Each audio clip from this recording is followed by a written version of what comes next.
Wow, saya masih deg-degan ya. Waktu Aurora tanya sama saya, Anti boleh bawain firman gak? Saya bilang, aduh Aurora gimana ini? Well, they asked me to speak today. In Rachel's bridal shower, I immediately told, it was Sarah actually that asked me. And I told her, huh? Are you sure, Sarah? I was shocked, saya kaget, saya langsung deg-degan, saudara, sampai sekarang saya masih deg-degan. Saya bilang sama Sarah, Sarah, I'm not saying no.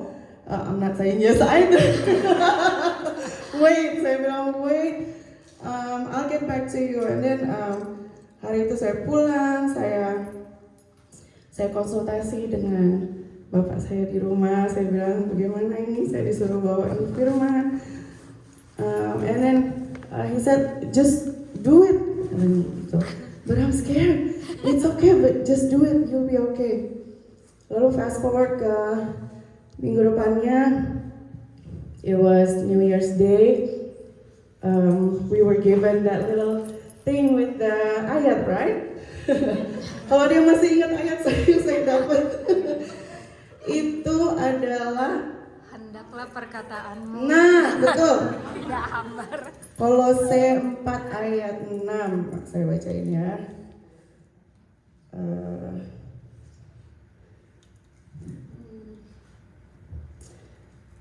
Okay, in English, let your speech always be with grace, seasoned with salt, that you may know how you ought to answer each one.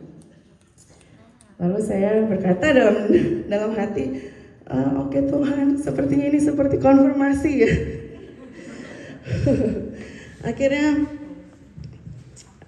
saya nggak bilang no, saya berdoa, saya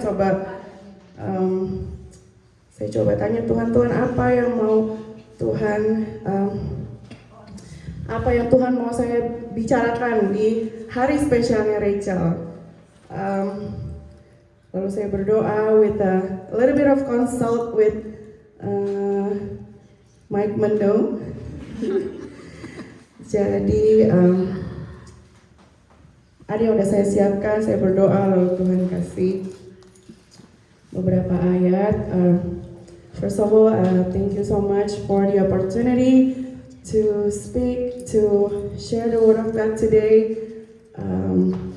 Saya harap ini semua bisa menjadi berkat buat saudara-saudara yang hadir, buat Rachel terutama.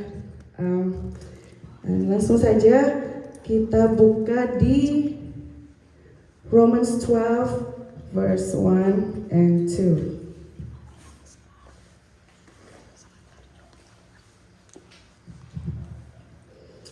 In New King James, I beseech you, therefore, brethren, by the mercy of God, that you present your bodies a living sacrifice, holy, acceptable to God, which is your reasonable service. And do not be conformed to this world, but be transformed by the renewing of your mind, that you may prove what is that good and acceptable and perfect will of God. Amin, saudara-saudara. Dalam bahasa Indonesia dikatakan, karena itu saudara-saudara, demi kemurahan Allah, aku menasihatkan kamu supaya kamu mempersembahkan tubuhmu sebagai persembahan yang hidup, yang kudus, dan yang berkenan kepada Allah. Itu adalah ibadahmu yang sejati. Janganlah kamu menjadi serupa dengan dunia ini, tetapi berubahlah oleh pembaharuan budimu, sehingga kamu dapat membedakan manakah kehendak Allah, apa yang baik, yang berkenan kepada Allah, dan yang sempurna. Kita fokus aja di ayat kedua, saudara-saudara, di mana dikatakan, do not be conformed to this world. Kita semua tahu ya saudara-saudara, we have two different worlds. We have physical world, we have spiritual world. But right now we are living in a physical world, di mana kita tidak pungkiri there will be challenges, there will be problems, akan ada penyakit-penyakit yang datang. Problems itu it's besar ya, itu problems itu apa aja ya saudara-saudara, kita bisa artikan. Also in marriage, nggak seindah itu. Indah, akhirnya indah, but you will face any challenges, you will face any arguments, there will be differences, there will be problems that come in your marriage. Tapi di sini di firman Tuhan katakan, do not be conformed to this world.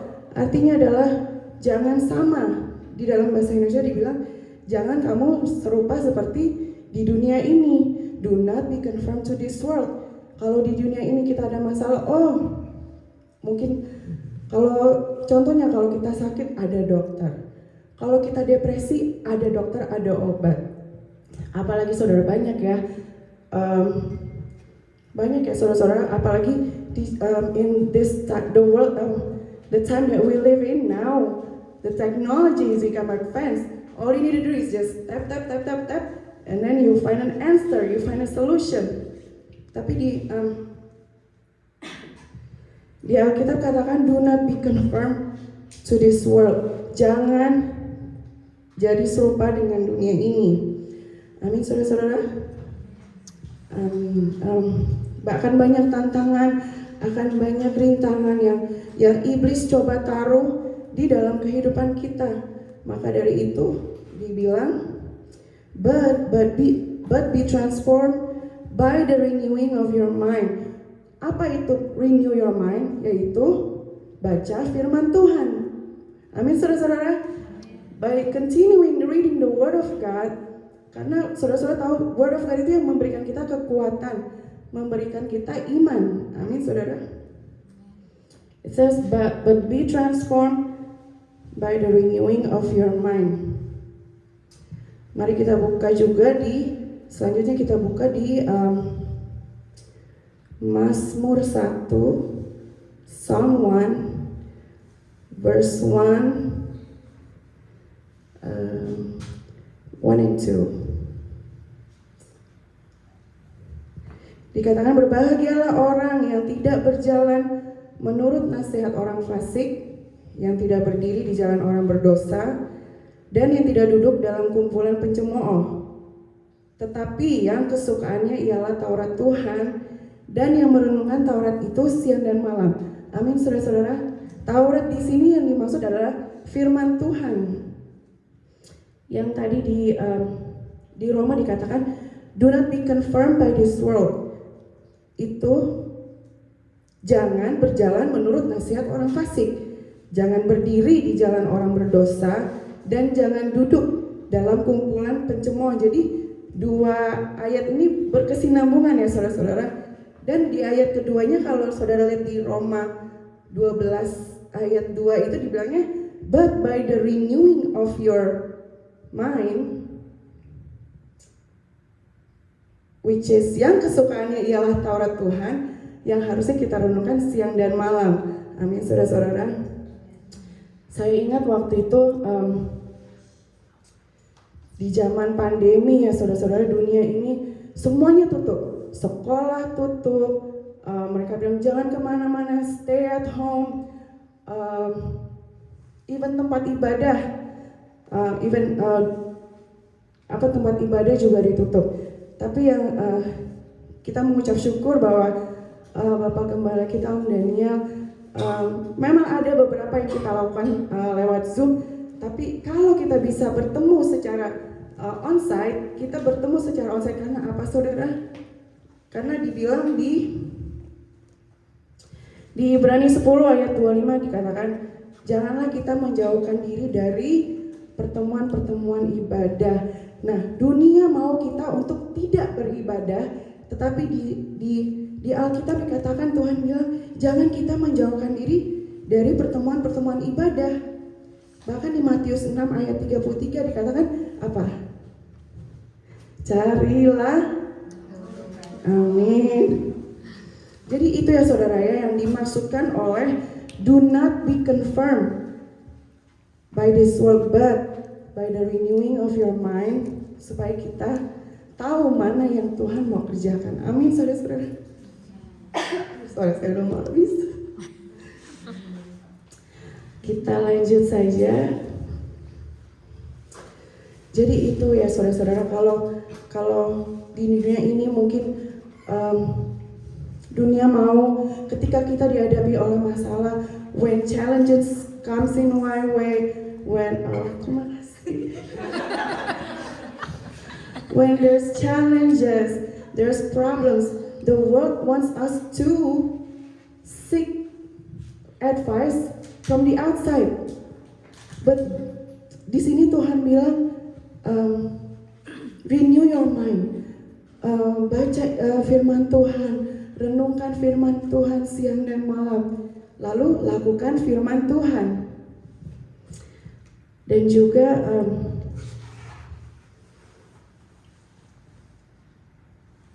dikatakan tadi di Roma 12 ayat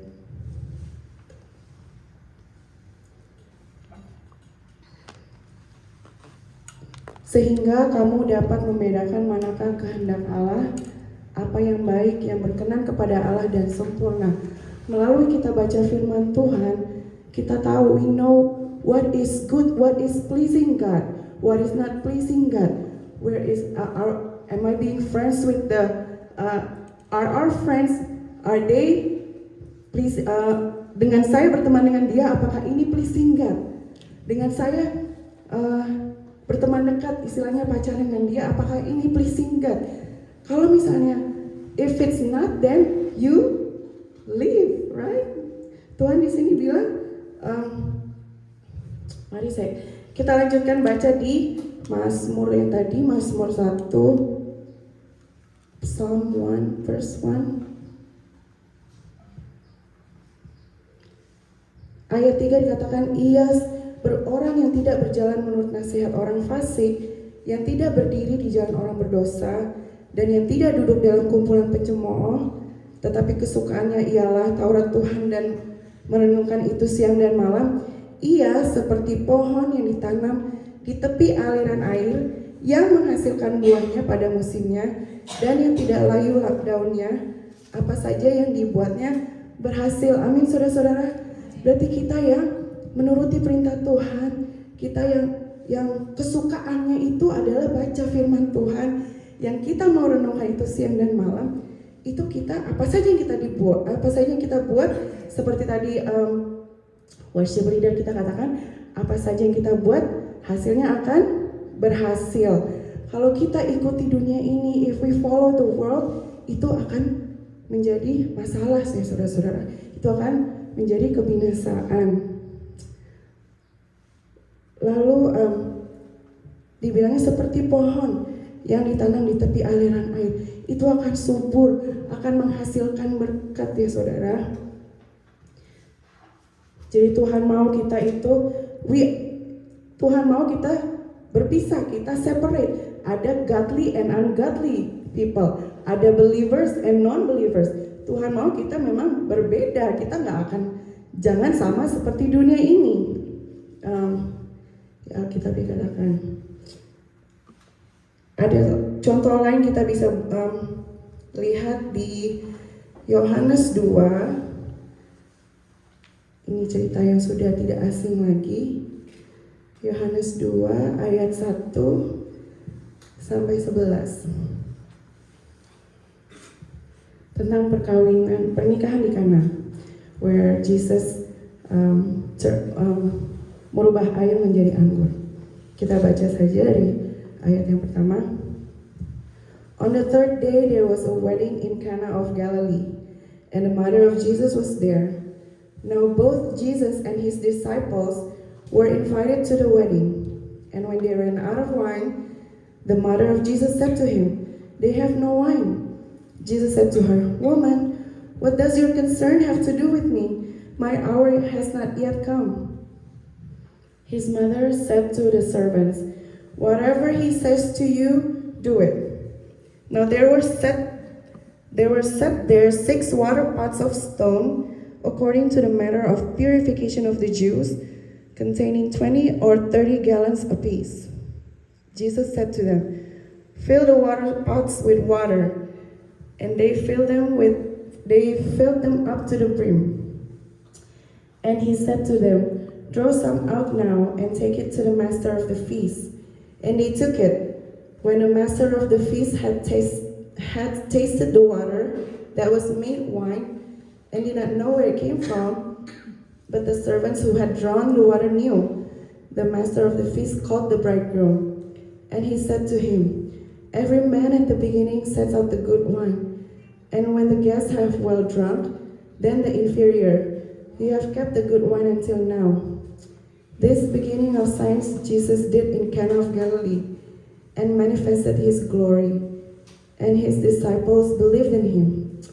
After this, he went down to Capernaum, he, his mother, his brothers, and his disciples. And they did not stay there many days. Haleluya. Saudara, waktu di pernikahan Kana itu, mereka kehabisan anggur ya saudara. Itu seperti what's a wedding without a cake? What's a birthday without a candle or a cake? Jadi wine itu sangat berarti di zaman dahulu. Dan ketika mereka kehabisan, they ran out of wine, Ibu Yesus langsung dia langsung bilang ke Yesus, "They have no wine." Ibu Yesus, she knew where to go to. She knew dia harus jalan keluarnya itu ke siapa? Yaitu ke Tuhan Yesus. Walaupun mungkin ibu Yesus ini nggak tahu ya, pas dia bilang gitu ini is he gonna go there and buy some more wine atau apa? But hati ibu itu tahu he will do something about it. Makanya ketika ibu Yesus itu tanya ke Yesus, "Woman, what does your concern have to do with me?" Kalau anak zaman sekarang bilangnya gini ya, so? Gitu kan, kayak, okay, now what? Gitu. Tapi ibu Yesus langsung bilang ke servant, apapun yang dia perintahkan, kamu buat. So she knows what's gonna happen.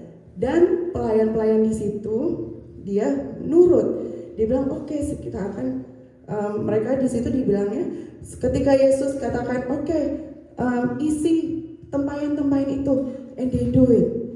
Saudara-saudara, itu sama seperti kita ya saudara-saudara. Apa yang Tuhan Yesus katakan, we have to do it. Amin saudara-saudara. Seperti dengan pelayan-pelayan yang ada di Kana. Nah, apa yang terjadi ketika mereka menuruti perintah Tuhan Yesus untuk mengisi tempayan-tempayan itu? The water turn into water. Seperti yang ada di lagu ya saudara-saudara ya. Jadi cringe kalau kata lain. Jadi apa saudara-saudara? Jadi apa yang Tuhan Yesus katakan, perbuatlah itu. Sama juga seperti kita, apa yang di firman Tuhan katakan, kita buatlah itu. Amin saudara-saudara. Jadi untuk Rachel dalam pernikahan itu, like I said there, it's not a smooth sailing.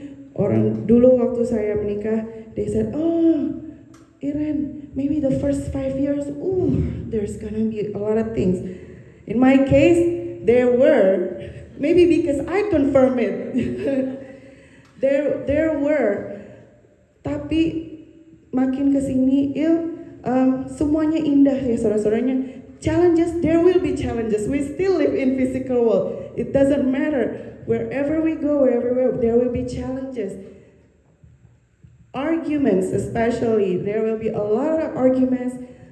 There will be a lot of complaints. Tapi Tuhan sudah menyatukan kita, dibilang two will become one flesh. Kamu udah punya keluarga yang baru, so both of you, kalian udah tahu firman Tuhan, work together. Cari jalan keluar di mana dibilang do not be conformed to this world.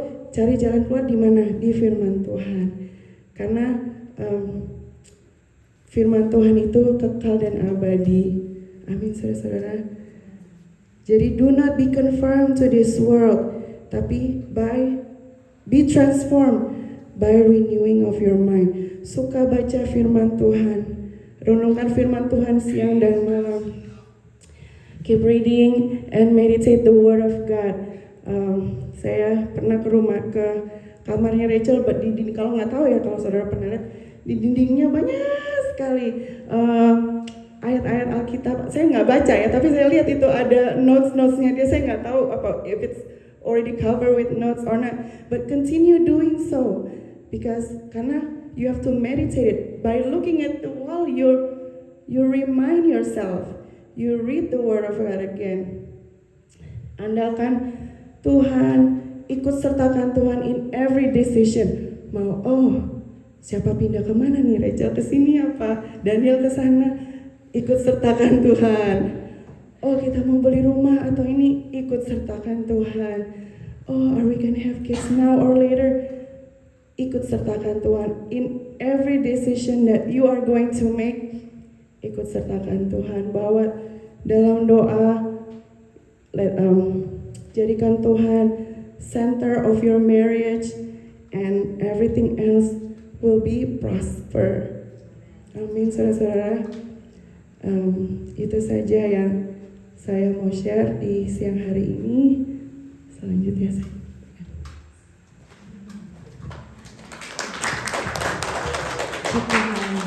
Thank you. First time is so good. Puji Tuhan. Kita akan terima kasih Ibu Iren. Rachel tetap masih di youth.